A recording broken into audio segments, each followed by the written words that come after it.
Pessoal, tudo bem? A gente vai estar fazendo aqui agora mais um bate-papo sobre NR10. Pode ficar à vontade para fazer pergunta, dúvida, vocês estão acompanhando aí também. Quando se fala de riscos de instalações e serviços com eletricidade, qual que é a definição, por exemplo, de choque elétrico? Fala para mim, ô Francisco, o que está escrito ali? Choque elétrico é um conjunto de efeitos gerados no corpo humano pela circulação de corrente elétrica. Veja bem, olha para você ver. Quer dizer que o nosso corpo ele não foi projetado para ter contato com a eletricidade, certo? Quando a gente está fazendo esse tipo de atividade, que tem equipamentos energizados, eu tenho que ter barreira. Mas antes de eu ter barreira, eu tenho que pensar em quê? Isolamento, bloqueio de energia. A atividade com equipamento, com material energizado, tem que ser feita com ele o quê? De preferência sem energia. Há casos que tem que fazer com equipamento energizado. Então tem que ter procedimento, isolamento, quais EPIs que vai ser usado, como é que vai ser as manobras, certo? Então, isso que a gente vai discutir a partir de agora. Quando a gente fala de choque elétrico, ele está presente, pessoal, o risco. Até em escritórios a gente tem risco de tomar choque. Você imagina dentro da construção civil. Você imagina dentro da indústria ferroviária. Imagina dentro da construção, dentro de uma empresa multinacional de produção de componentes automotivos, onde se faz ali instalação de máquinas e equipamentos, onde se faz manutenção de máquinas e equipamentos. Então, o principal problema da eletricidade é que ele é um risco invisível, como eu falei aqui no início. Então tem que ter, para trabalhar com esse tipo de atividade, a pessoa tem que ter o conhecimento técnico. É muito comum, às vezes, em empresa, o cara trabalha operando uma máquina, por exemplo, ele não é eletricista, ele é operador, a máquina dá problema, aí chama manutenção. Manutenção vai lá, faz o procedimento e tal. E aí essa máquina dá problema toda hora. Aí o cara já começa a prestar atenção no painel, o que o eletricista está fazendo. Aí passa um tempo, o eletricista, quando acontecer isso, você faz aquilo. O cara já está abrindo o painel da máquina e já está mexendo. Isso não pode acontecer. Painel de máquina é somente pessoas autorizadas, habilitadas a trabalhar. Formação sua é? Eu sou habilitado e capacitado. Tá. Ele é habilitado e capacitado para trabalhar com máquinas e equipamentos energizados ou parte elétrica de forma geral. Então ele sabe, por exemplo, quando ele chega e abre um painel, ele sabe ali, através principalmente do diagrama unifilar, qual que é o caminho ali? O que tem ali? Aonde que tem energia, onde não tem? Ele sabe. Aí imagina uma pessoa leiga fazer isso. Não pode. Então, por exemplo, o cara às vezes está fazendo uma atividade a quente, ou uma atividade dentro da construção civil, e às vezes se habilita a fazer isso. Então, é uma coisa que a gente não pode, de jeito nenhum, deixar acontecer, tá? Nós temos aqui agora a questão dos riscos de instalações e serviços com eletricidade. Evitar ou minimizar os efeitos com choque, a gente tem que aumentar a resistência, por isso é importante usar luvas e botas adequadas. Isolamento, que a gente acabou de falar, contato. Então, se eu tenho uma luva que ela não é condutora de energia, ela está me isolando.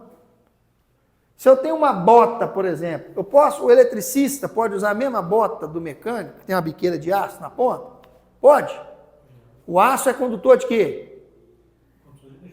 Qual a botina adequada, por exemplo? Geralmente a elétrica usa bico de silicone, né?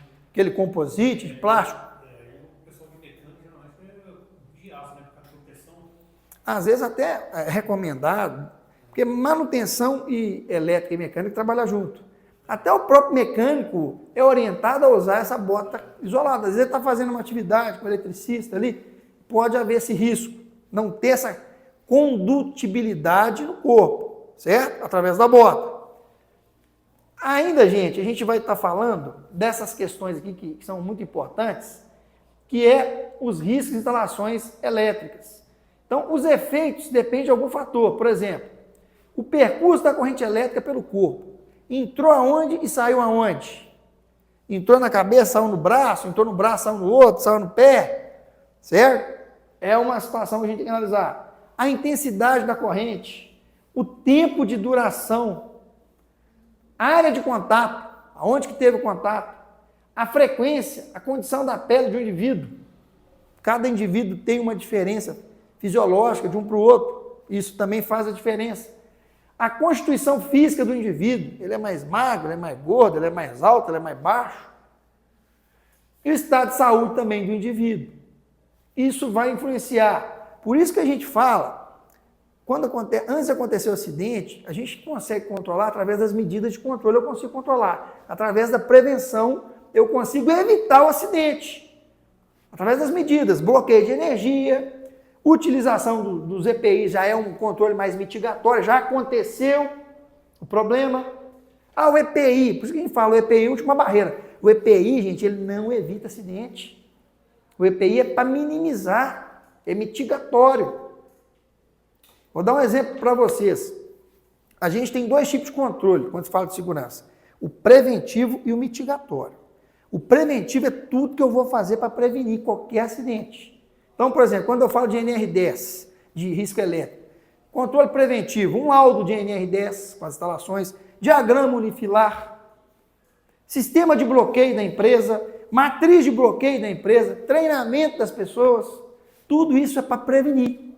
Controle mitigatório, depois que acontece, os equipamentos de proteção individual, plano de atendimento a emergências.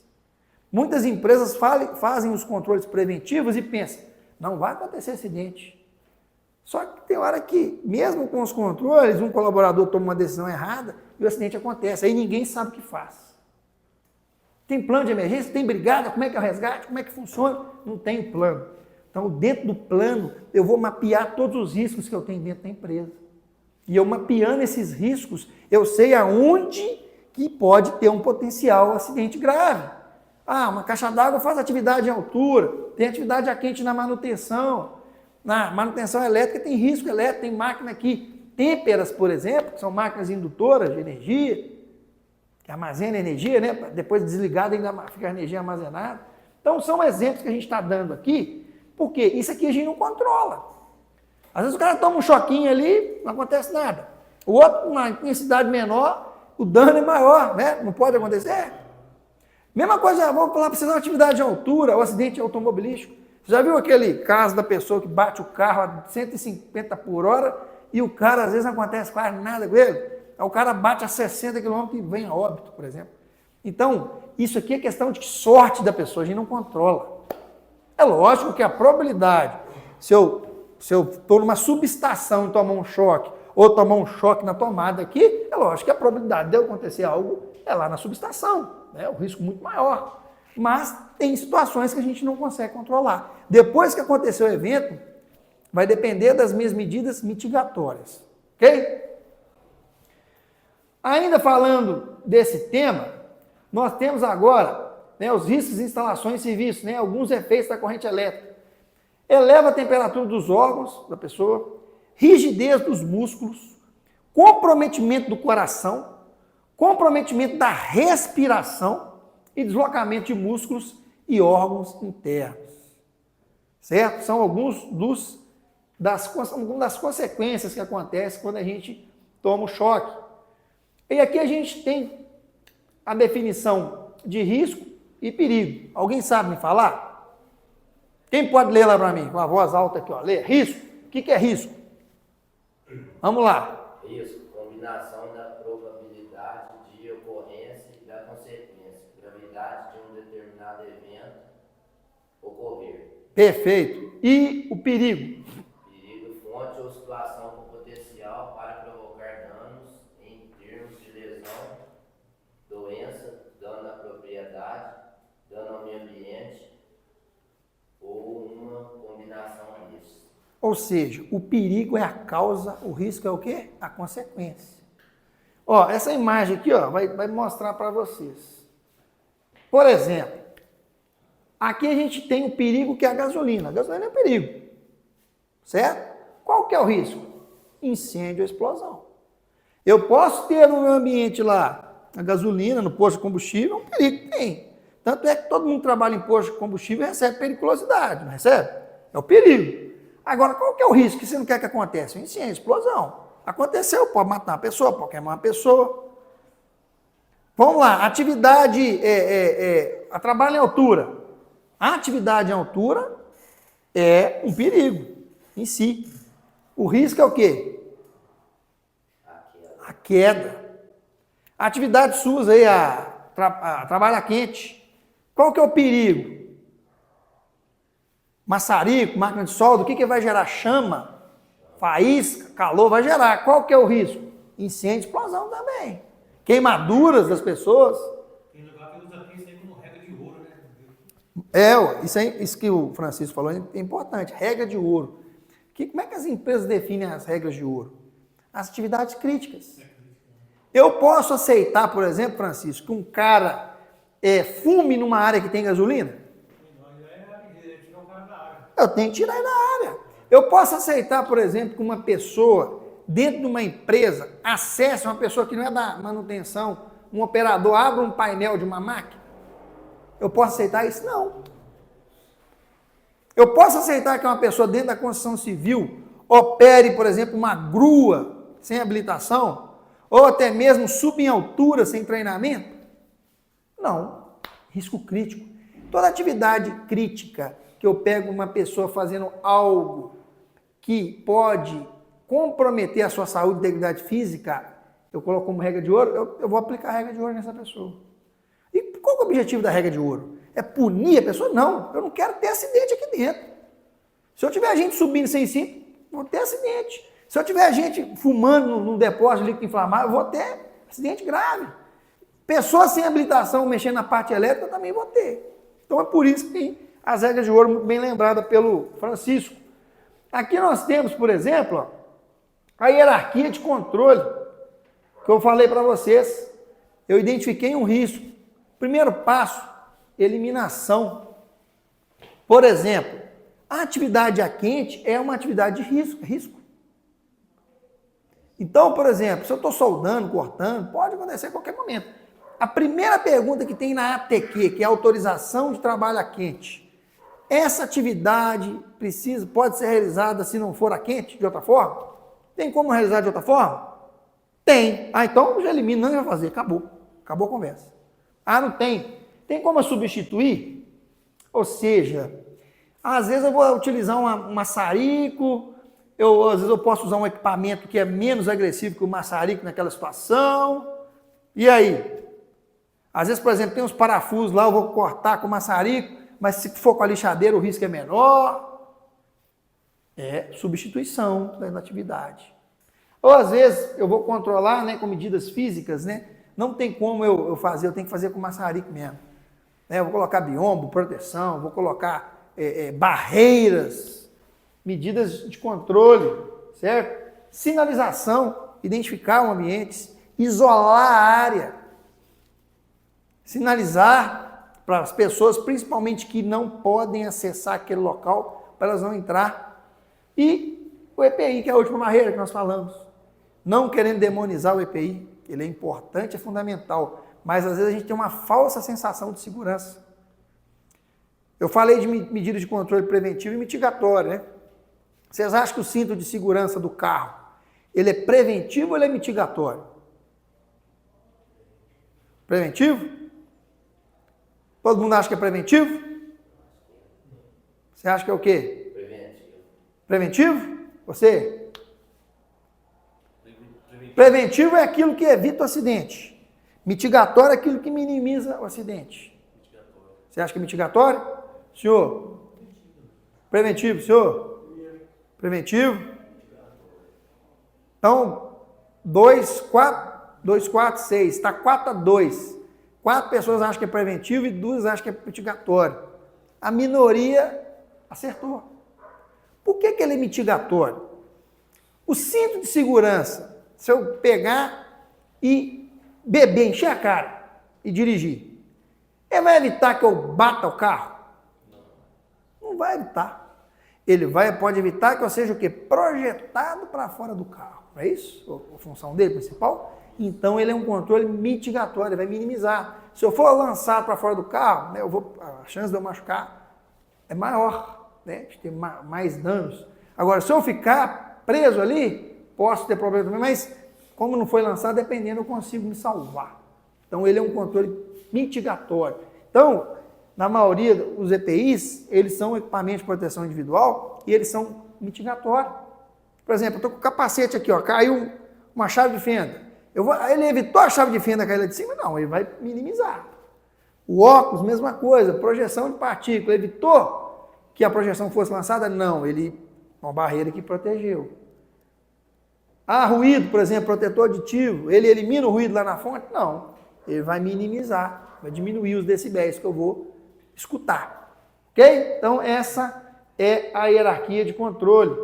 E aqui nós temos também a questão das medidas de desenergização. O que é isso aqui, ó, Francisco? Essa etiqueta e cadeado só pode ser removido pela pessoa indicada no verso. Quando eu faço o quê? Bloqueio. Pode falar. E geralmente quando você faz um acidente de bloqueio, o que acontece? As válvulas aí, o primeiro cara, todos os colaboradores, quando tem 5 eletricistas aqui, o 5 vai tomar conta do bloqueio, eu vou colocar o meu. Na hora de tirar, eu sou o último a tirar. Perfeito, é isso mesmo. Você é o líder de bloqueio. O que o Francisco está falando, gente, é muito importante. O que ele está falando é o seguinte, vamos supor que nós somos uma equipe, e aqui dentro dessa sala, imagina que é uma máquina que a gente entrou aqui dentro. Tem máquinas, né, que a gente tem que entrar. Fez todo o procedimento de bloqueio. Foi lá, todos aqui têm que colocar lá o cadeado de bloqueio, a identificação, e tem o líder de bloqueio, que é o último, é o que vai sair, é o que vai controlar.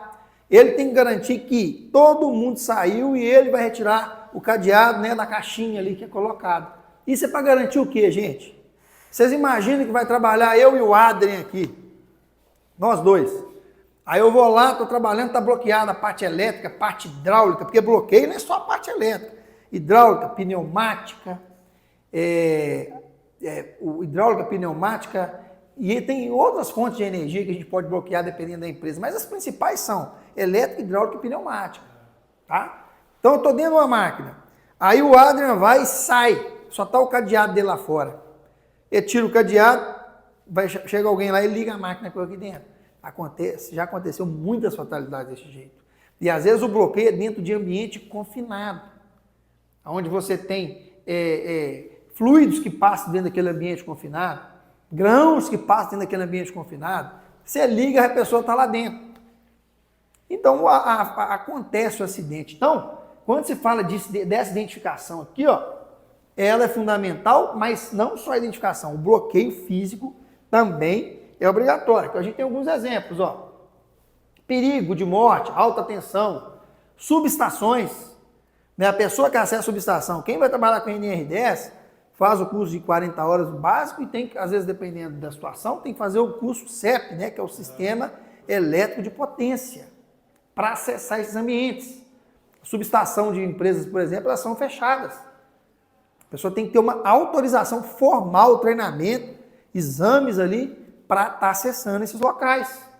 Tá? Aqui a gente tem mais exemplos de bloqueio. Ó. Tá vendo? Kit de bloqueio, dispositivos, né, Francisco, que são utilizados para cadeados, porta-cadeado, identificação.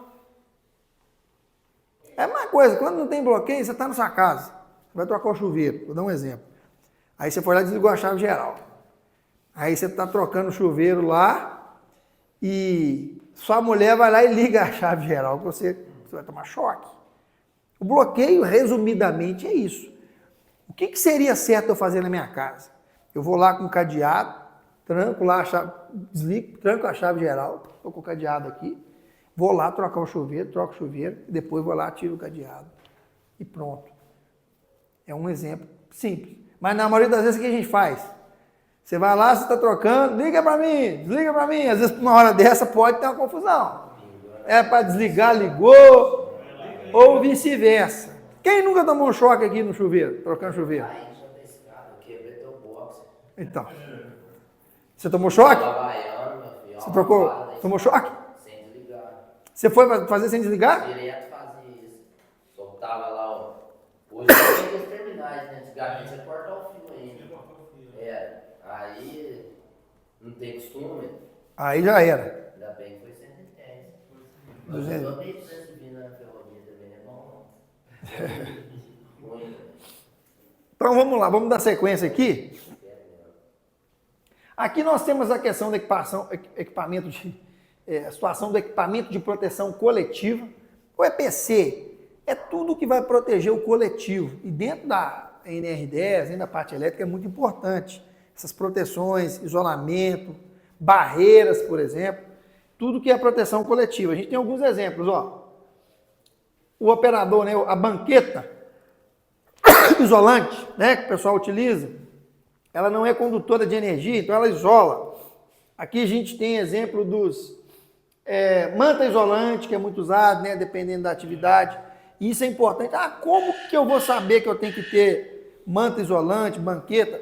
Dentro do laudo, do prontuário da NR10, o engenheiro eletricista responsável, ele já tem que deixar, de acordo com cada espaço local, definido quais equipamentos, materiais tem que ter para se fazer aquela atividade. Inclusive o ANTPV do uniforme que você usa.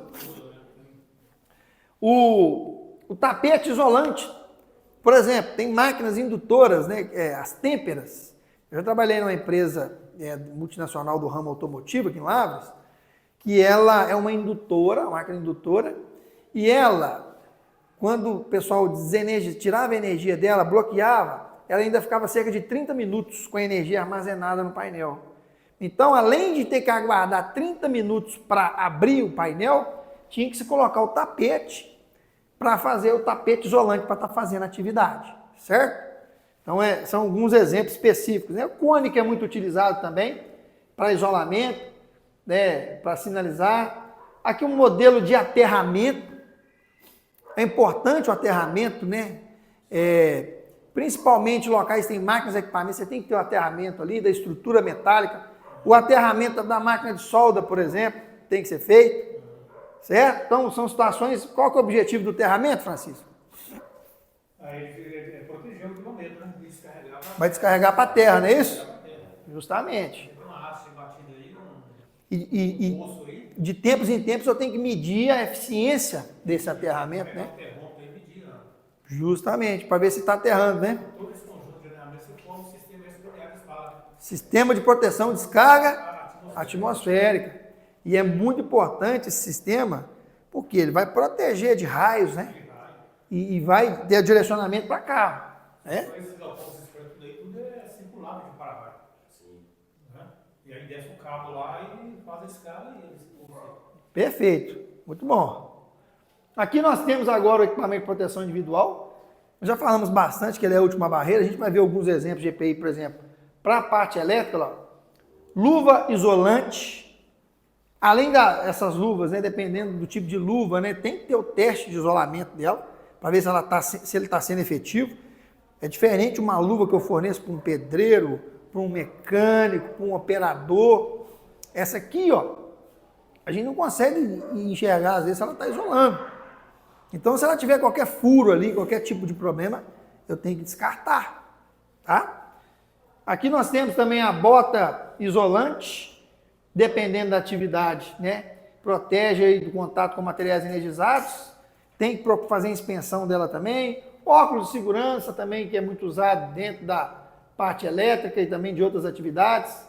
O protetor facial, né, contra arco elétrico e projeção de materiais, muito usado em subestações, né, que o pessoal utiliza esse tipo de proteção. Por isso, quando que eu vou usar? Isso tem que estar no documento, tem que estar no procedimento, para cada atividade, qual EPI que é obrigatório ser utilizado. Isso tem que estar muito bem definido. Aqui nós temos, por exemplo, o capuz balaclava, que também é uma exigência para esse tipo de acesso que eu acabei de falar.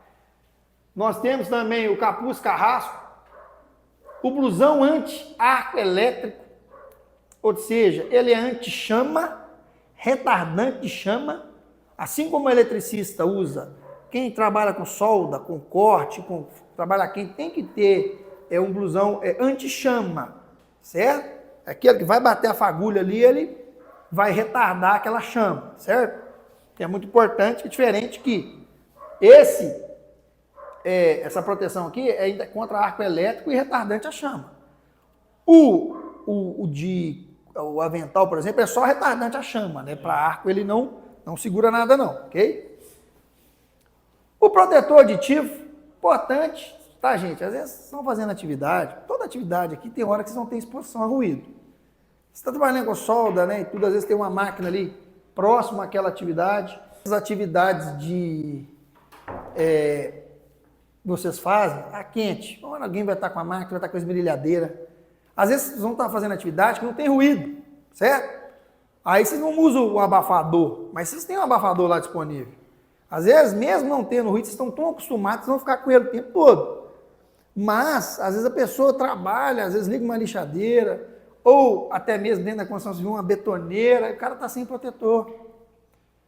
E a questão da surdez, pessoal, ela é lenta. A gente perde ela de forma lenta.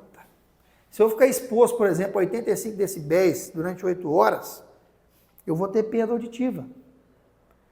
Ligou a máquina, mesmo que o ruído ali não é constante durante o dia, ligou a máquina, equipamento, coloca o protetor auditivo.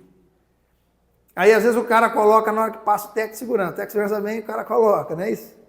Coloca capacete. Aí, por exemplo, parece que o técnico de segurança que é o risco. Já percebeu isso? O técnico de segurança, ele traz ruído, traz projeção, não existe. O técnico, o engenheiro de segurança, ele está ali para garantir sua segurança. Mas o principal, na verdade, eu não deveria falar isso, né? Não é para garantir a segurança, é para te assessorar. Quem que vai garantir a segurança sua é você mesmo. É lógico que a empresa tem que ter as medidas de controle, mas em decisões, em questões que dependem da nossa decisão, nós que somos os responsáveis. Então, a partir do momento que eu estou usando capacete, óculos, eu estou protegendo a minha saúde, não é do técnico, não. E aí a gente não percebe isso, às vezes. Tem que pensar dessa forma, ok? Aqui tem o silicone e o concha, certo? Aí o cinto de segurança, né? O cinturão, tipo paraquedista também, importante. Utilizar para atividade acima de 2 metros, saber como usar o cinto. Essa questão do cinto também é importante entender que muitas empresas pensam, eu treinei o funcionário e forneci o cinto, está resolvido. O mais barato é isso, você treinar o funcionário e fornecer o cinto. O que é o difícil, trabalhar na altura? A estrutura, a ancoragem, os andaimes, plataforma, escada, as linhas de vida dimensionadas. Porque às vezes tem atividade que o pessoal tem dificuldade de implementar. E o que vai adiantar o cara com cinto? É só pôr um paraquedas no cinto dele. Porque não tem sistema para ele ancorar. E às vezes tem a ancoragem crítica, né? Que é aquela que você coloca abaixo da linha das pernas, por exemplo. Às vezes vai segurar o cara, mas na hora que ele cair, vai ter contato, vai bater em alguma coisa, vai ter um acidente, tá? Então, a questão da sinalização ela é importante dentro da NR10, ó. Alta tensão. Isso aqui, ó, é universal. Qualquer lugar, qualquer pessoa leiga, não importa o nível de escolaridade, se é básica, se é média, se é graduado, você viu essa caveirinha aqui, você sabe que se você passar ali, o risco de morte acontece. Em todo lugar que tem o perigo de morte iminente, vai ter essa caveira. Vocês estão lá nas barragens, lá, dependendo do limite que o cara passou, vai ter essa caveira. No local tem presença de materiais periculosos, tem que ter essa sinalização. Explosivo, por exemplo, paiol de mineração, tem que ter essa caveira aí. A pessoa bateu o olho ali, sabe, risco de morte. Ok? Aqui nós temos algumas placas de advertência, né? Não operar, trabalhos, adverso sobre a proibição de operação do equipamento. Aqui, equipamento energizado, isso aqui é importante. Toda máquina, painel de máquina, tem que ter isso aqui. Às vezes a pessoa é leiga, principalmente em empresas que não têm uma integração de segurança. Quando a pessoa vai na empresa, tem uma integração, tem NR1 ali no início, vai falar todos os perigos e riscos que tem, vai mostrar. Agora a pessoa chega às vezes numa padaria, chega numa indústria menor, não tem isso aqui, às vezes a pessoa abre o painel, guarda um pão lá dentro. Eu trabalhei na empresa, os caras guardavam pão dentro do painel de máquina. O cara ia tomar café, comia, pegava 2 pão, vou deixar o outro para comer depois, pão com manteiga, põe o pão dentro do painel e fecha. Dependendo da máquina, fica até quentinho o pão ali dentro. Então uma coisa que a gente brinca, mas que não pode acontecer. O cara guarda EPI dentro do painel de máquina, porque não quer levar para o armário. Dentro de construção civil deve acontecer muito, aqueles painel que o pessoal põe improvisado, os caras chegam lá dentro, tem tudo lá. O cara esconde alguma coisa ali dentro, uma chave, um negócio.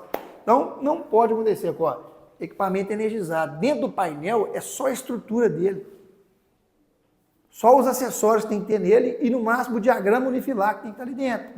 Diagrama unifilar, o que é? O mapa, né, Francisco? Dos circuitos, certo? O cara pega o diagrama, ele tem um mapa ali, pô. Né? Então, às vezes, a painel não tem, né? Mas tem que ter esse acesso. Tá? Porta-desenho, né? Aqui nós temos equipamento com partida automática.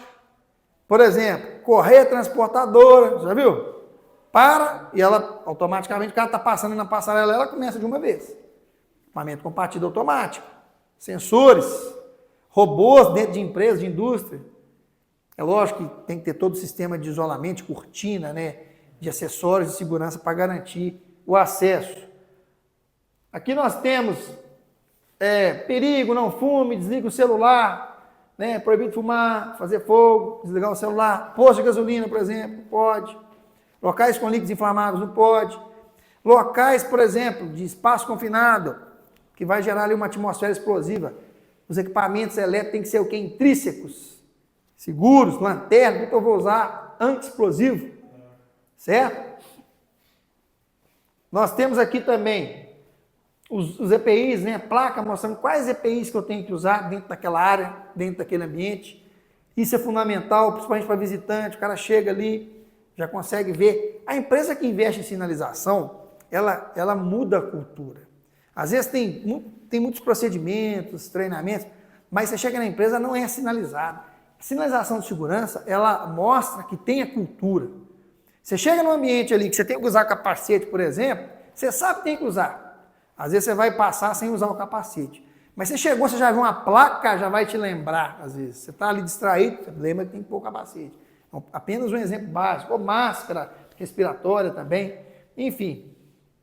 Aqui, cuidado, gás. Locais que têm armazenamento do GLP, área ventilada, uma área aberta, certo?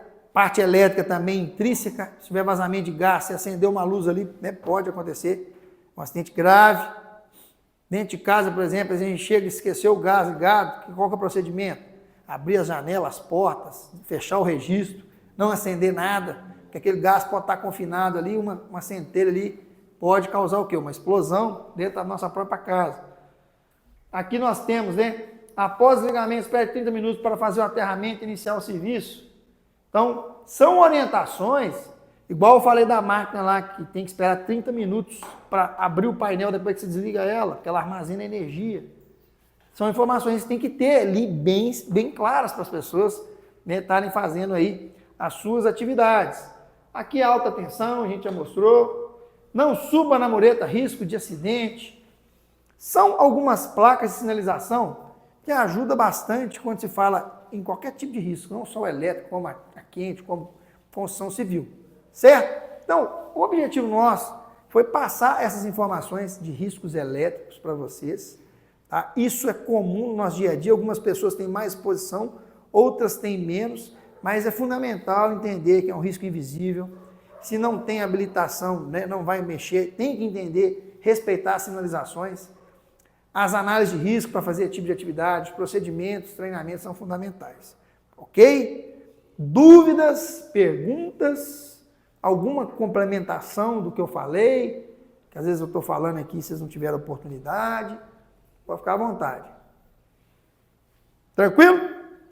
Então a gente agradece a presença de vocês, você que também está no YouTube aí, muito obrigado por estar participando, faça a sua inscrição no nosso canal, curta, comente, traga a sua sugestão e sua crítica para que a gente possa trazer cada dia mais treinamentos de saúde e segurança do trabalho. Muito obrigado.